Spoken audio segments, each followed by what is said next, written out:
Nous étions bien aimés en train de parler hier de l'autorité.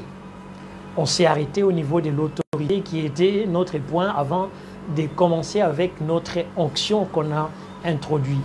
Aujourd'hui, comme c'est vraiment un samedi, je vais essayer tout simplement, selon beaucoup des demandes que j'ai reçues, à revenir sur l'étude de l'onction que j'ai donnée en long et en large parce qu'on a étudié l'onction, on a fait carrément à peu près une affaire de 2 mois sur l'étude de l'onction pour comprendre l'onction et discerner l'onction dans toutes ses formes où on parlait de l'onction. Mais aujourd'hui, avec la grâce de Dieu, avec ce que Dieu nous donne, nous allons peut-être nous atteler pendant 1h30 là-dessus pour essayer de voir des voies et moyens de dégager un peu cette compréhension de l'onction et surtout l'onction telle que nous connaissons, en tout cas de l'époque à nos jours, parce que l'étude dont j'avais donné de l'onction, c'était des temps anciens à nos jours, comment cerner et comment comprendre l'onction. Donc aujourd'hui, nous avions, si on va faire un peu des rappels, nous allons rappeler les 3 éléments qui constituaient cette onction dans les disciples. Nous avons dit d'abord la puissance, nous avons défini la puissance comme étant la vigueur ou les potentiels d'agir et d'accomplir sa mission. Donc la vigueur, le potentiel d'agir pour accomplir sa mission. Mais cette vigueur-là, cette puissance, ces potentiels pour accomplir sa mission, ce n'est rien d'autre que l'énergie et le dynamisme des dieux en nous. Nous avons des vases et moyens travaillé sur Proverbe 14 où nous avons vu que les bœufs étaient très importants. Les bœufs étaient très importants par rapport à la crèche ou par rapport au champ, si on veut dire ça dans les sens dont on a parlé. Et on a parlé de Luc 4 et 14 quand Jésus remplit de la puissance du Saint-Esprit pour aller accomplir, donc lorsqu'il a reçu cette vigueur ou ces potentiels d'agir et d'accomplir sa mission, et ça n'est venu que par la puissance qui est l'énergie et le dynamisme des dieux en lui. Ok? Et nous avons vu dans Actes des Apôtres 1, de 7 à 8, comment est-ce que cette onction, cette puissance, fonctionnait. C'est vrai qu'en parlant de la puissance, nous ne parlons pas de l'onction parce que l'onction, c'est la globalité de ces 3 éléments-là. Dans l'onction, on voit la puissance, les pouvoirs et l'autorité qui sont tous mis à l'intérieur et qui ont constitué ce qu'on appelle l'onction. Maintenant, qu'avons-nous dit et qu'avons-nous parlé par rapport au pouvoir, On a dit que le pouvoir, nous l'avons défini comme étant la capacité des dieux hommes. Donc la capacité des dieux hommes.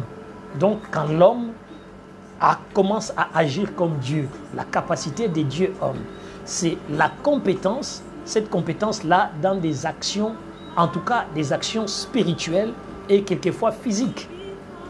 Donc on voit quand l'homme est capable maintenant, quand il a reçu cette compétence d'agir dans ces domaines-là, c'est que l'homme est allé totalement dans la grandeur et dans la puissance des dieux à donner ce pouvoir-là qui lui est venu tel que nous l'avons défini dans Luc 10, 19 et dans Acte 8, 19.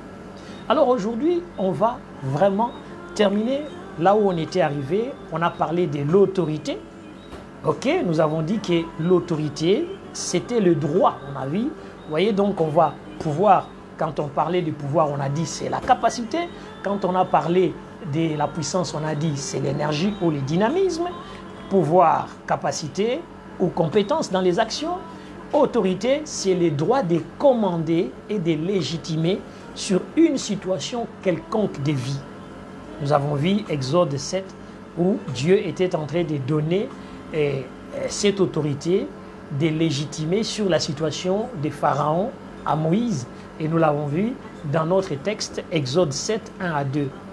On a dit c'est aussi la domination ou la suprématie reçue des dieux. C'est ça. C'est ce qu'on n'a peut-être pas souligné la dernière fois. C'est tout simplement que c'est aussi en même temps la domination et la suprématie reçue des dieux, qu'on reçoit des dieux et qu'on va exercer. On était arrivé à ce point où nous disions que dans l'ensemble, la puissance, les pouvoirs et l'autorité renferment l'onction. Donc on a dit que la puissance, on a fait remarquer quelque chose parce qu'on était arrêté là, dans ce qui était notre remarque, on a fait remarquer que la puissance, le pouvoir et l'autorité satanique, donc ça veut dire, c'est que les mondes, non pas dans les mondes, dans les spirituels du divin, mais dans les spirituels sataniques, vont exercer par les diables, donc qui est d'ailleurs le père des mensonges. Nous avons dit que ce n'est que la résultante de son déguisement en ange des lumières et de ses adeptes en faux ministres de justice. Et nous l'avons très bien étudié. Nous l'avons étudié, donc je prends en même temps ma Bible par rapport à la parole de Dieu pour qu'ensemble nous allons dans cette parole et correctement et comprendre un peu les dimensions de ce Dieu qui est en train de nous parler. Donc, qu'est-ce que nous avons pu conclure? Nous sommes allés ensemble pour déterminer la façon dont agissait l'ennemi dans la position avec les livres des 2 Corinthiens. On va y aller ensemble. 2 Corinthiens 11, 13 à 15, qui résumait ceci, qui disait « Ces hommes-là, Paul parlait, ces hommes-là sont des faux apôtres, des ouvriers trompeurs, déguisés en apôtres de Christ. Et cela n'est pas étonnant, puisque Satan lui-même se déguise en ange des lumières. » Donc, ne perdez pas l'aspect déguisement. Donc, quand on voit les gens déguisés, ils ne sont pas ce qu'ils sont. C'est pourquoi je vous avais dit que ces hommes-là, ou les hommes qui exercent la puissance, les pouvoirs et l'autorité satanique, ce n'est qu'un déguisement, parce que quand le vrai arrive, le vrai annule totalement le faux.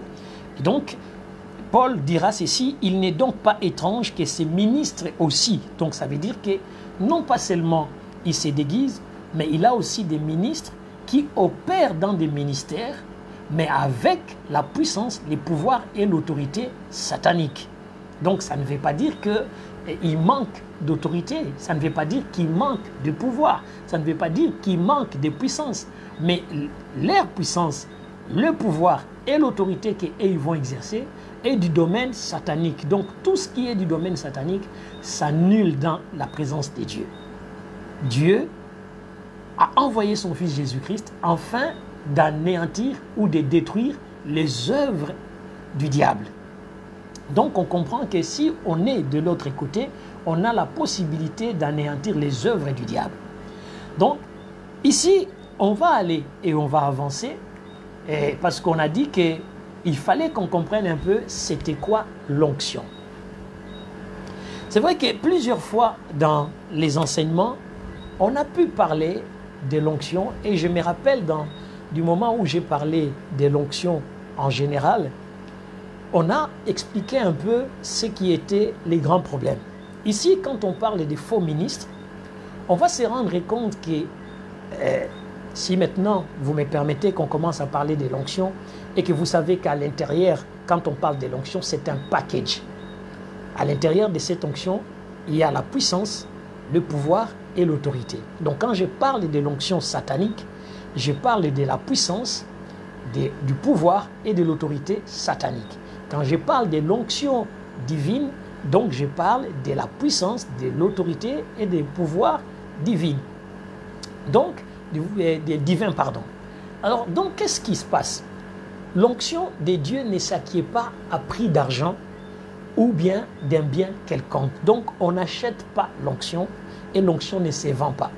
Et nous avons vu que l'onction ne se vend pas parce que nous l'avons étudié ensemble pour ne pas voir, pour déterminer que l'onction ne se vend pas.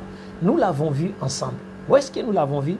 Nous étions en train de travailler dans Actes des Apôtres 8, au verset 18 à 20. Prenons nos Bibles et je pense que vous êtes bien installés parce que pour ceux qui ont déjà reçu cet enseignement de l'onction à l'Église, ce n'est que la remise et qu'on retourne un peu dans les savoirs et dans la connaissance.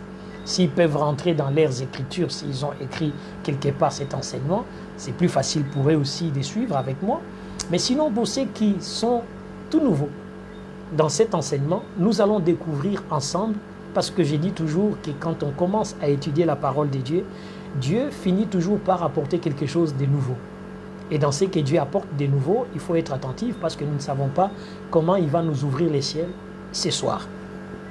Alors, allons-y ensemble dans Acte 8, dans les livres des Actes 8, Acte 8, 18, on va remarquer quelque chose. Il y a dans cette histoire de Acte 8, 18 à 20, l'histoire de quelqu'un qui veut acheter. Souvenez-vous, c'est toujours un problème. Maintenant, je vais aller peut-être dans une autre dimension spirituelle d'aider quelqu'un à comprendre. Parce qu'au fur et à mesure que vous suivez et que vous êtes en train d'être affermi avec moi, vous allez vous rendre compte que Dieu, quand il nous ouvre des connaissances, il va nous montrer toujours un problème. Qu'est-ce qui a eu la révélation? C'est Shimon. Et quand on parlait de Shimon ou Simon, on a parlé de la racine Shem. Ça veut dire les noms, seul le nom a la révélation. Et nous avons vu aussi que Shemen, c'était seul le nom à la capacité d'accomplir les ministères. Mais ici aussi, on va voir qu'est-ce qui se passe. Dans toute chose qui concerne la parole de Dieu, il s'agit d'un problème de renommée.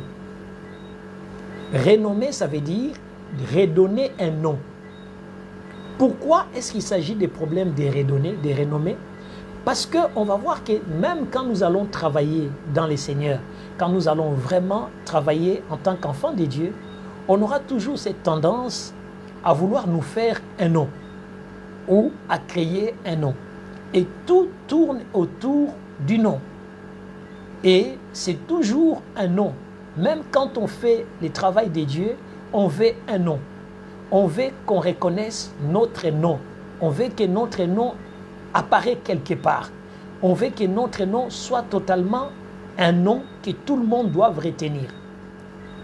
Mais laissez-moi vous dire, à tous ceux qui ont cherché à éliminer un nom, qui est le nom qui a été donné, et c'est le nom qui a été et qui est jusqu'aujourd'hui le nom le plus puissant, le nom de Jésus-Christ. Tant que ce nom n'est pas le nom qui est révélé et qui n'est pas le nom qui accomplit les ministères, alors on va chercher à acheter un autre nom. Et quand on cherche à acheter un autre nom, c'est qu'on va travailler avec une puissance qui n'est pas la puissance de Dieu, ni l'autorité de Dieu, ni le pouvoir de Dieu, mais on va travailler dans les domaines sataniques. C'est pour cette raison, dans les textes que nous sommes là, nous sommes encore en présence de Shimon. Ok? Ici, nous avons deux noms. On en a un Simon-Pierre, donc Shimon et Céphas, qui était Piedras, qui est devenu Céphas, donc qui était une pierre, qui est devenue rocher, parce qu'on lui a changé les noms, mais sa racine en lui, Shimon, est toujours le Shemen qui est le nom, et ces noms-là, c'est le nom de Jésus-Christ. Mais ici, on sera face à un autre Shimon, qui est Simon, mais c'est lui qui est magicien.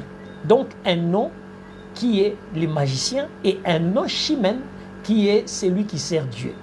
Donc, qu'est-ce qui va se passer? Ici, le message que Dieu nous donne est clair. C'est que les Shimon que nous voyons ici, ce n'est pas par hasard qu'on va l'appeler Shimon les magiciens, parce qu'on est encore dans la racine Shem, un nom qui n'est pas le vrai nom. Quand le faux nom veut agir, il a tendance à tout acheter. Et il veut souvent acheter ce qui est de Dieu. C'est pourquoi on remarque quelque chose ici. La Bible dit, alors Pierre et Jean leur imposèrent les mains et ils reçurent le Saint-Esprit. Donc Pierre et Jean, qui possèdent le vrai nom, qui est le nom agissant dans le vrai, va libérer la puissance pour qu'il y ait le pouvoir et l'autorité dans des personnes dont ils ont imposé les mains. Mais quand les faux noms, Shimon qui est le faux nom, les Shem qui est les mauvais, et les magiciens, va voir ce qui se passe, qu'est-ce qu'il va dire?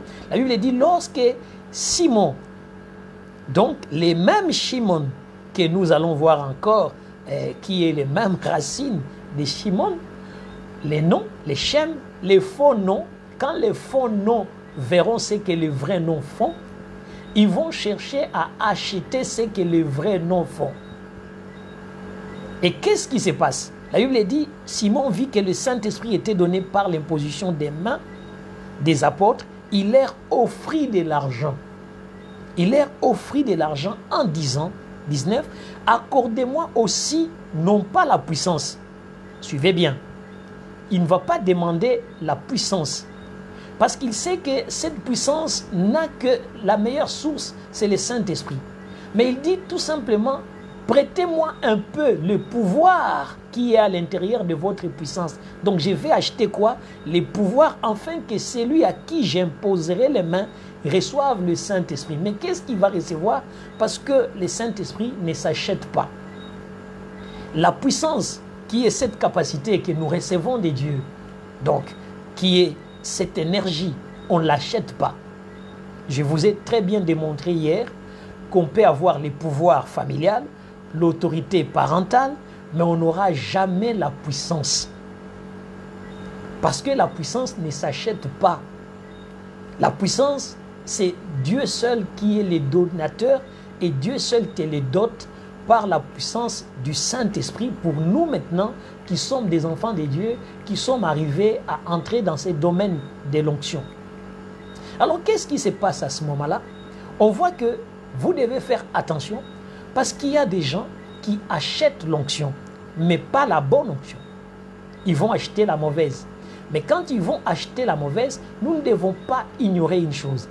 On l'a appelé Simon le magicien, c'est qu'il faisait de la magie avant. Et il a fait semblant de se convertir. Donc sa conversion n'était pas la vraie conversion. Il a quitté la magie en faisant semblant de marcher avec ceux qui sont dans les seigneurs, mais en voulant de temps en temps acheter ce que ceux qui ont les seigneurs font. Donc faites très très attention, bien-aimés dans les seigneurs. Il y a un élément que nous ne devons pas ignorer, c'est que le monde des ténèbres vend une onction, mais cette onction que le monde des ténèbres vend fait de la magie, mais pas des miracles. Ce n'est pas des miracles, mais c'est de la magie. Et donc, quand ils font de la magie, nous verrons ça plus tard, et nous verrons ça avec la compréhension de ce que Dieu est réellement, parce qu'un magicien peut déplacer quelque chose, mais qu'est-ce qu'il a donné en échange du déplacement de cette chose? Ça veut dire qu'il y a ce qui est échangé par rapport à ce qui est vu. Je peux aller dans un domaine un peu simple. On peut acquérir dans l'onction satanique une prophétie, mais qu'est-ce qu'on a échangé pour que cette prophétie vienne? On peut acquérir par l'onction satanique le déplacement de quelque chose, mais qu'est-ce qu'on a donné pour déplacer cela? Donc, c'est-à-dire, il y a ce qui est payé, parce que le monde satanique, pour donner cette onction, demande qu'on paye. Tandis que le monde des dieux, il n'y a pas à payer pour cette onction. Parce que cette onction, c'est au prix tout simplement des sacrifices devant la présence des dieux. Alors, qu'est-ce que j'ai dit? On dirait ceci et on dirait quelque chose de très important. Cela amène à comprendre une chose, qu'il est dangereux de représenter l'objet de représenter l'onction par un objet.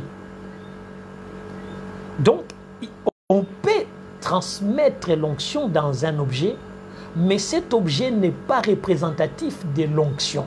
J'y viendrai et j'y parlerai bien à un certain moment. Mais qu'est-ce qu'on peut conclure? Qu'est-ce qu'on peut voir? Prenons maintenant cet enseignement dès le début. La connaissance sur l'onction des origines à nos jours, aujourd'hui. Entrons dans cet élément où ensemble nous allons évoluer et nous y reviendrons peut-être dans certains éléments nécessaires. Mais là, je veux vraiment qu'on puisse comprendre les éléments tels qu'on va voir des origines à ces jours. Donc partons dans les origines. La parole de Dieu nous dit dans les livres de Genèse qu'à la création, Dieu a mis dans l'homme son souffle et l'homme est devenu un être vivant. Jusque-là, rien de compliqué, rien de troublant. Dieu a tout simplement soufflé dans l'homme et Dieu a mis dans l'homme l'onction. Cette onction-là, c'est tout simplement l'énergie de Dieu ou le dynamisme de Dieu qui va rendre cet homme matière en lui donnant l'activité qui est une vie. Genèse 2, 7 nous le montre. La Bible dit, l'Éternel Dieu forma l'homme de la poussière de la terre, donc matière. On va voir que la matière qui est cette poussière qui est la terre n'a pas d'énergie, n'a pas de dynamisme, donc il n'y a pas d'activité de vie. Mais qu'est-ce que la Bible dit? Il souffla dans ses narines un souffle de vie et l'homme devient un être vivant. Ça veut dire, c'est que Dieu va mettre dans la terre, qui est cette terre qu'il a formée, va carrément mettre cette terre en mouvement. Donc, ça va bouger. Comprenez une chose, quand vous déposez une dynamite quelque part, tout ce qui est tout autour de cette dynamite, à l'explosion de la dynamite, ça va tous subir un mouvement. Et ça va entrer tous en activité. Donc, ce qui revient à dire, quand Dieu souffle dans l'homme, l'homme prend mouvement, l'homme prend l'activité et l'homme prend vie. Donc, Dieu créa l'homme à son image, donc doté des capacités. Je vais bien vous dire quelque chose, c'est que Dieu va mettre dans l'homme, il va mettre les divins dans la terre. Donc, en d'autres termes, on peut dire, Dieu va doter l'homme des capacités divines. Et l'une de ces dotations est l'onction de Dieu dans l'homme. Donc, ce n'est pas question que l'onction, c'est quelque chose que l'homme va avoir. Mais on va comprendre. C'est pourquoi je vous ramène d'abord dans les débuts pour dire qu'il y a quelque chose qui dort en toi. Il y a quelque chose qui est endormi. Il y a quelque chose qui ne s'active pas. Il y a quelque chose qui ne bouge pas en toi. Ce n'est pas ta faute. C'est tout simplement parce que tu ne passes pas beaucoup de temps dans la présence de la réanimation, qui est cette présence de Dieu qui doit réanimer ce qui est à l'intérieur de toi.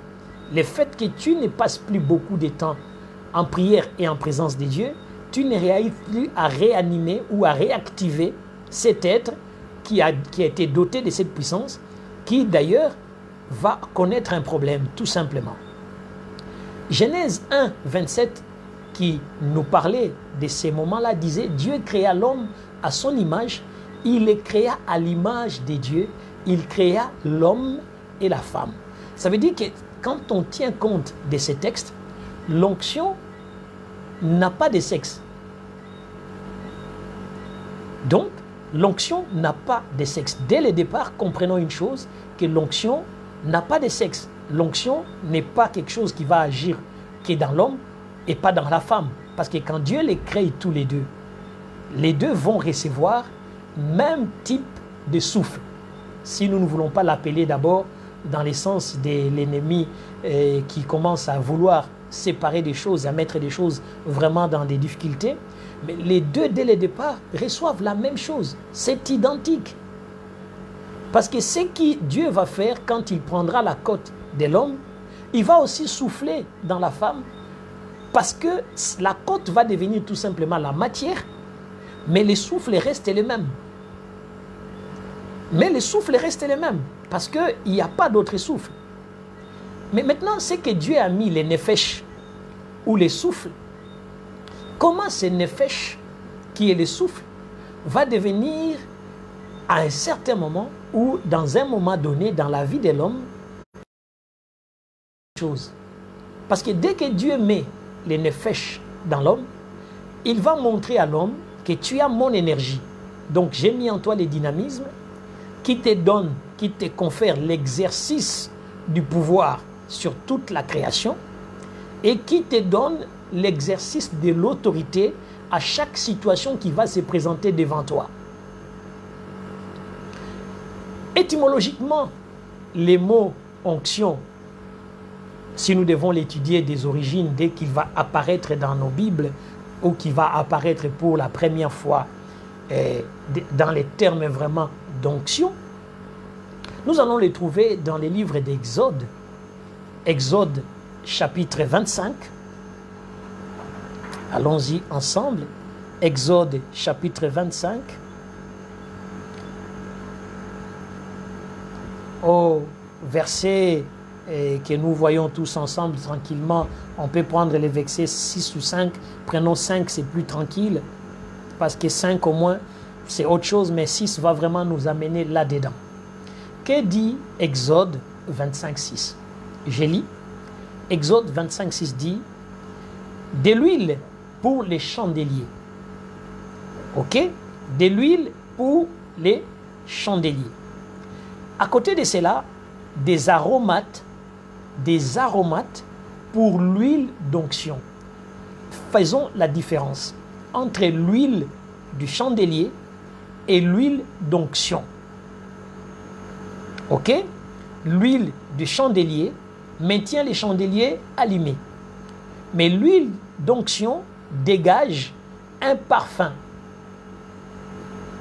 Et si on va faire cette huile d'onction, afin qu'il puisse avoir des parfums odorifiants que nous allons voir même dans la façon dont l'huile d'onction, huile tout simplement, et puis huile d'onction.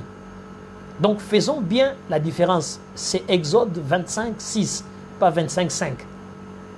Donc l'huile d'onction.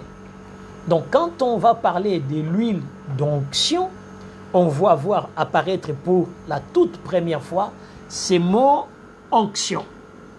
Donc, quand on voit apparaître pour la toute première fois ces mots onction, donc c'est à ce moment-là qu'on va entrer réellement dans la compréhension et dans la connaissance de l'onction.